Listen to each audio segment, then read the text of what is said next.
because positive emotion is associated with movement forward. Like if you're where you want to be and things are going well, then your behavior should be activated so that you go and get things. Now, one of the negative consequences of that is that if you're really in a good mood, really happy, you're going to be impulsive and make mistakes. You know, because you hear these dough-headed, that's a very minor word, people who are always pushing happiness as the key measure for successful existence. It's so ill-informed that it's embarrassing that that even happens. Positive emotion makes people impulsive.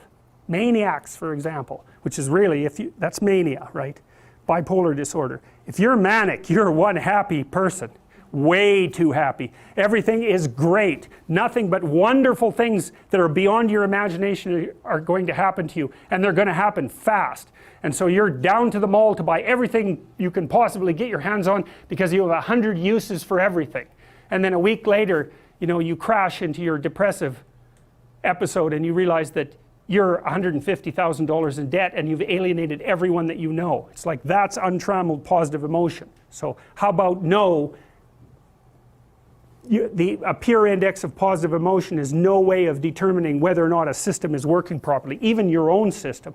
You need a balance between positive and negative emotions. Plus, positive emotions are absolutely exhausting, because if you're in a manic episode, it's like, it's time to get everything good right now. Fine, but you won't sleep for a week and then you die because you just burned yourself to a crisp. And so to be overwhelmingly enthusiastic about everything sounds like a real blast, and I've seen full-blown manics and they're having plenty of fun, but it is not a pleasant thing to behold.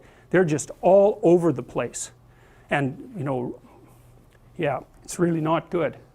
It's really not good. You need a balance between these two systems, because the whole world isn't explored territory bursting with nothing but promise.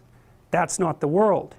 The world is that in a bounded space, a little bit, with an absolute horror show going out around the periphery.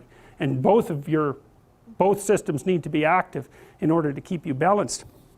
People do, unfortunately, sustain damage sometimes to the left prefrontal cortex, responsible for positive emotion, or the right prefrontal cortex, responsible for negative emotion.